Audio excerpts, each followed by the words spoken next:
linda la gente que tiene memoria, seguro que tiene esperanza también.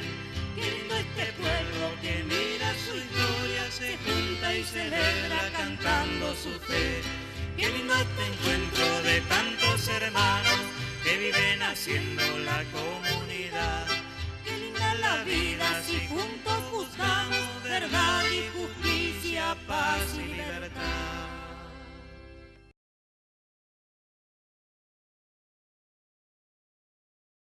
Queridos amigos, retomamos las grabaciones que habíamos ya iniciado hace unos días. Si recuerdan, los jóvenes tuvieron la palabra la última vez, 3 jóvenes universitarios que me dejaron satisfecho plenamente. Hoy retomamos otro tema, con otro tema que vamos a reflexionar y no es tan simple. La pregunta que les hago, ¿Jesús fue un político? ¿Un hombre que atravesó los siglos puede serlo sin ser político? ¿Y de qué política era? ¿Cuál fue su característica? Porque personaje importante como Jesús no hubo otro, ¿eh? Simplemente les digo, comienza, en Jesús todo es singular, no es repetición de nadie. La primera observación que les hago es, Jesús fue el exiliado político más joven, siendo niño, apenas unos días de nacimiento, ya tuvo que huir al extranjero con su padre, evidentemente, para salvar el pellejo. Tuvo que huir a Egipto. No sé cuánto tiempo habrá quedado ya, pero 1 año o 2 años quedó allá en Egipto. Después vuelve a Nazaret, a su tierra, pero qué curioso, ¿no? Nazaret no es conocida en ningún lado, ni un escritor, ni romano, ni judío, lo nombra siquiera a Nazaret. Solamente salen los evangelios. Y era una aldea, lo que sabemos, una aldea, un pueblito con algunas decenas de habitantes. Y ahí se radica, y de ahí se da a conocer, no lanza su programa desde Jerusalén, desde el centro de Jerusalén, un lugar importante para el imperio, que entonces era el imperio romano. Bueno, va y desde Nazaret, donde pasa como 30 años, porque antes de los 30 años no era costumbre en Israel ponerse a enseñar. Él va a la sinagoga, ¿saben? La sinagoga era como el lugar de enseñanza, de culto de los judíos. Sería lo que se conocieron, restos, eran pequeños edificios cuadrangulares. Bueno, ahí va Jesús y ahí se inicia, y el amigo acá, Rovira, nos va a introducir qué es lo que dijo, cómo se inició, qué proyecto tuvo. Su aparición, digamos, que nos enseñan los evangelios, nos muestran los evangelios, una aparición en la sinagoga allí de Nazaret un sábado. Un sábado, nos dice Lucas, un sábado Jesús fue a Nazaret, donde se había criado. Entró como de costumbre en la sinagoga y se levantó para hacer la lectura. Le presentaron el libro del profeta Isaías y abriéndolo encontró el pasaje donde estaba escrito: el Espíritu del Señor está sobre mí, porque me ha consagrado por la unción. Él me envió a llevar la buena noticia a los pobres, a anunciar la liberación de los cautivos, y la vista a los ciegos, a dar la libertad a los oprimidos y proclamar un año de gracia del Señor. Bueno, ya está visto. Jesús no era un huidizo del encuentro con la gente, era su costumbre ir ahí, o sea, era su costumbre encontrarse con la gente, no la gente ilustrísima, sino la gente humilde de su pueblo, y ahí va a iniciar su tarea. ¿Sí? Va a iniciar accidentalmente allí ese sábado, en el cual, después de leer el libro, lo que acabo de leer, lo cerró, lo devolvió al ayudante, nos sigue diciendo Lucas, y se sentó. Todos en la sinagoga tenían los ojos en él. Entonces comenzó a decirles: hoy se ha cumplido este pasaje de la Escritura que acaban de oír. Repetilo. Dar la vista a los ciegos, la libertad a los presos, A dar la buena noticia a los pobres. a los pobres. Mirá que el programa es el proyecto programático, ¿eh? A anunciar la liberación de los cautivos Uh-huh. y la vista a los ciegos, a dar la libertad a los oprimidos y proclamar un año de gracia del Señor. Sí. Un año de gracia, un tiempo de gracia, de jubileo, Claro, nos traerá el mensaje del reino. el reino. Él va a comenzar ya con eso. Y, No es nada ampuloso ni nada, es bien. no, y cada una de estas palabras del libro, de ese pasaje que lee, nos hace pensar, nos hace meditar en que toda su vida va a estar destinada a la liberación de los cautivos de tantas cosas, de los cautivos de las riquezas, de los cautivos Sí, del placer, exacto. de los cautivos del error, de los cautivos, va a enseñar la verdad, va a enseñar la caridad, va a enseñar. Y se entrega y habla especialmente, y va a ser todo su estilo de vida, ¿eh? Con los pobres, Sí, no con los la poderosos. buena noticia a los pobres, la Ajá. buena noticia a los pobres. No, claro, con los poderosos pronto nomás se encontrará, sobre todo con los que detentan el poder allí, pero desde ahí, desde sus comienzos, tiene muy claro, es decir, siente la misión suya, caracterizada por esos ejes principales, dirían hoy, ejes en los que se va a mover los años que le restan, Uh-huh. los pocos años que le van a restar. O que le van a permitir. Sí, bueno, Sí, está bien. Seguí nomás. Bueno, ese sábado termina mal. Ajá. Ese sábado termina mal para este mensaje porque, claro, Jesús está precedido, pese a de cierta fama, de su sabiduría, era admirado por la población esa de allí. Y en realidad les dice que ningún profeta que él no será bien recibido en su patria, porque ningún profeta no fue bien recibido en su patria. Uh-huh. Que le pone los ejemplos bíblicos de los profetas que en su tierra no fueron oídos. Y Nazaret se siente un poco defraudada, como ese celo, de que así que a nosotros no nos vas a beneficiar, nosotros no estamos en tu plan, ¿no? Bueno, el plan de él es otro, es otra cosa, pero no lo entienden. Entonces se acercan, hasta pretenden despeñarlo, es decir, hacerlo caer en alguna parte. Sí. Y él lo elude y se va.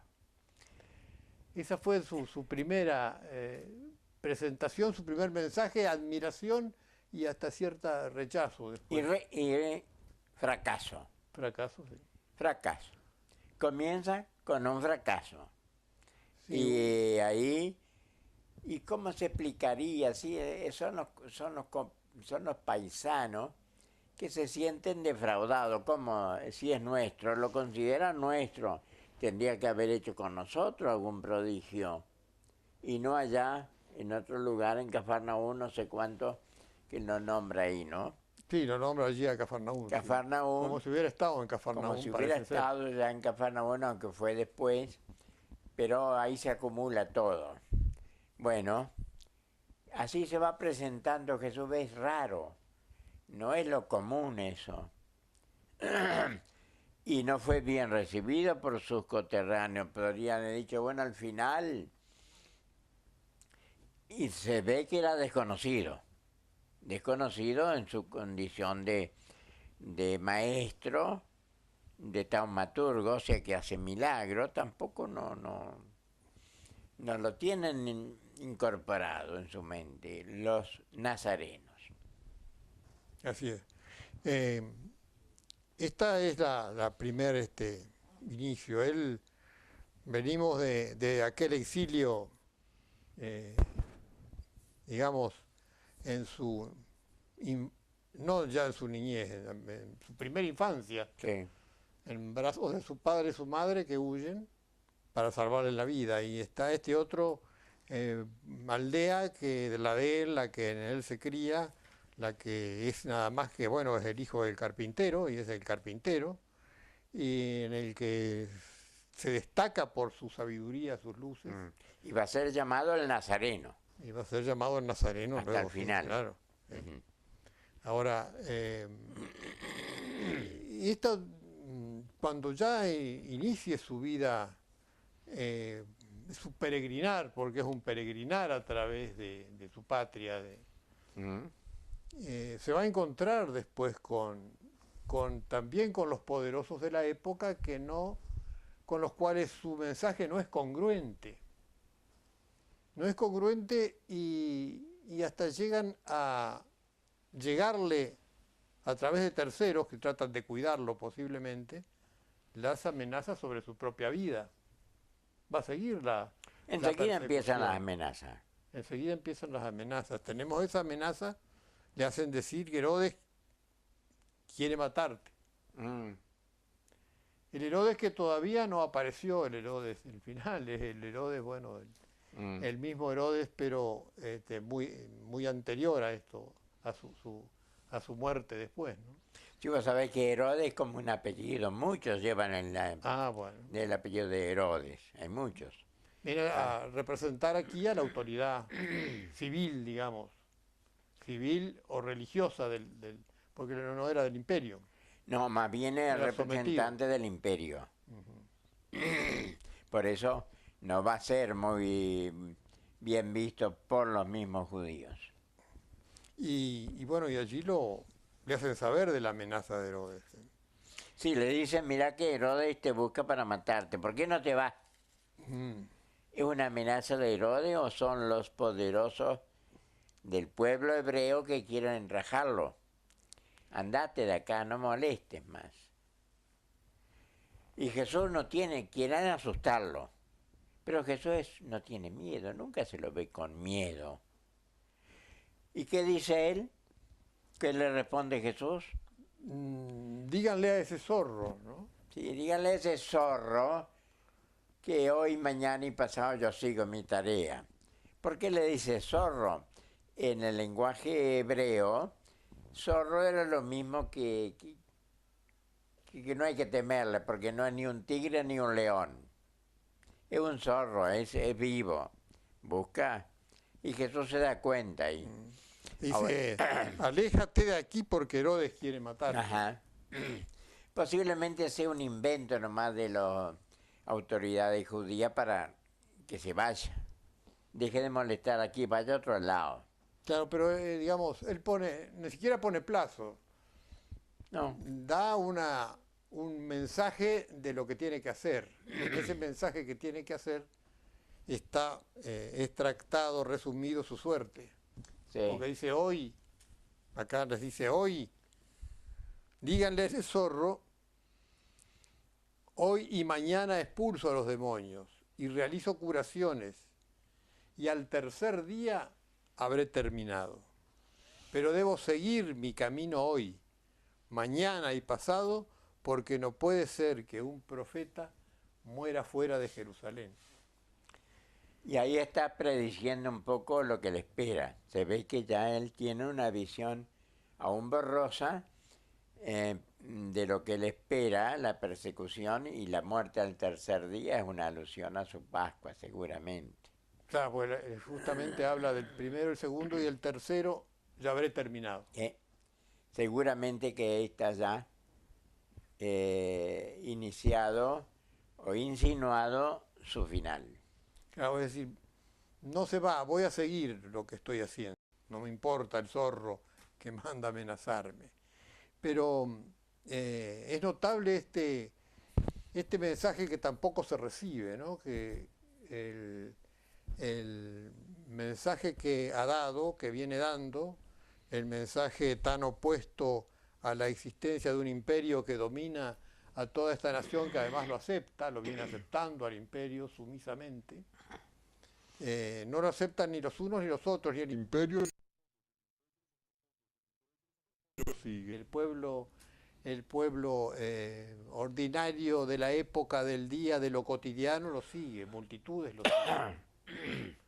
Lo van siguiendo por sus obras, por sus milagros, porque tiene palabras de verdad, porque tiene palabras Sí. porque habla con autoridad, como llegan a decir. Ajá, este habla con autoridad y no como nuestro escriba y fariseo.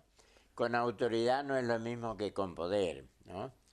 La autoridad se gana, el poder se delega o se conquista por los medios que no, entonces no eran los de ahora. Claro, Ahora conquistar el poder con las elecciones. ahora, para ir respondiéndonos sobre esto que empezamos, ¿era un político o no era un político? Este trato que hace de la sociedad de su época, ¿se puede decir que es un cuestionamiento o una crítica política, que es un planteo político a las autoridades o al poder de su época? Pero No seguro había- que Jesús, por eso ya lo vamos a ver. A Jesús no lo condenan por ser demasiado religioso, ¿eh? Ni no lo condenan por rezar mucho rosario, Padre Nuestro. Lo condenan porque habla demasiado de este tiempo, o sea, de la política, de la vida de su pueblo. Y él quiere liberar al pobre, que sea dignificado.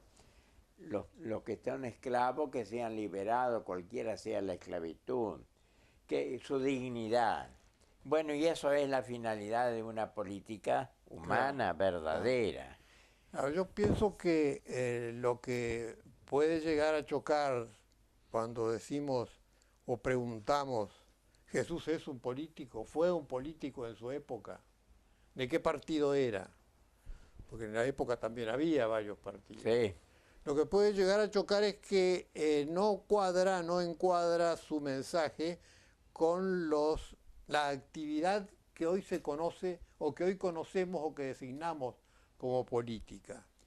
Claro. Nuestra experiencia diaria de la política no conjuga con este mensaje de realidad, de tratamiento de la realidad que hace Cristo allí en su época. Pese a que trae un mensaje, como veremos después, que no se reduce, por supuesto, a esto, sino que su actividad es consecuencia de que viene a anunciar un reino de salvación. Reino de salvación que abarque toda la humanidad. Claro, porque no solamente su pueblo, Nazaret, sino que toda la humanidad. Por eso se lo puede interpretar a veces tan torcidamente a la doctrina de Jesús. Tenemos que hacer, entonces, creo, un paralelo con nuestro tiempo y con lo que nos ocurre cotidianamente. Ajá.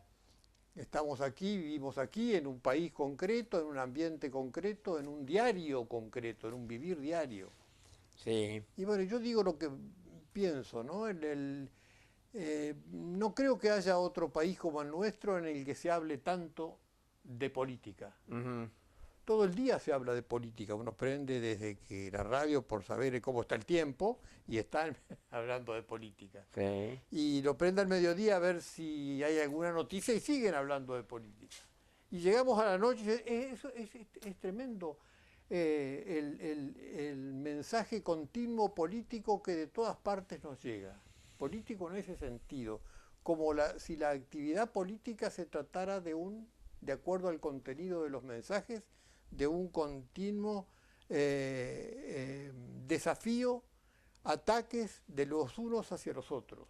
Claro. Como si de la política se tratara de una actividad que lo que busca es arribar, dadas las secuencias de los cotejos políticos de las elecciones, a un encuentro con el poder. Y entonces dice, sí, es el arte de la política, es este.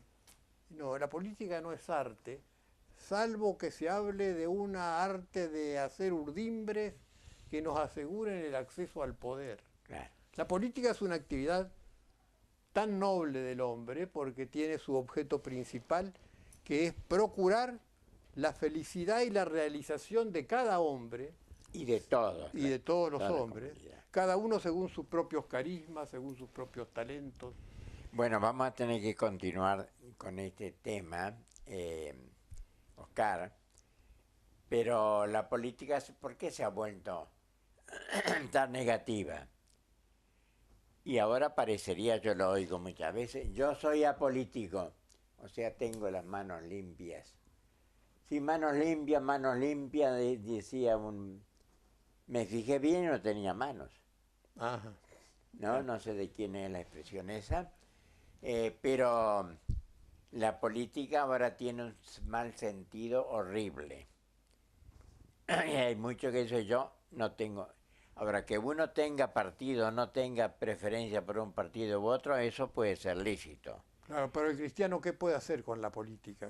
¿Cuál es la misión del cristiano con la política? Bueno, Eso podría ser. enseguida seguimos con el próximo horario, porque eso es importantísimo. No queda solucionado, yo no tengo nada que ver con la política, yo soy apolítico. Eso es una traición, una pereza o simplemente una mentira.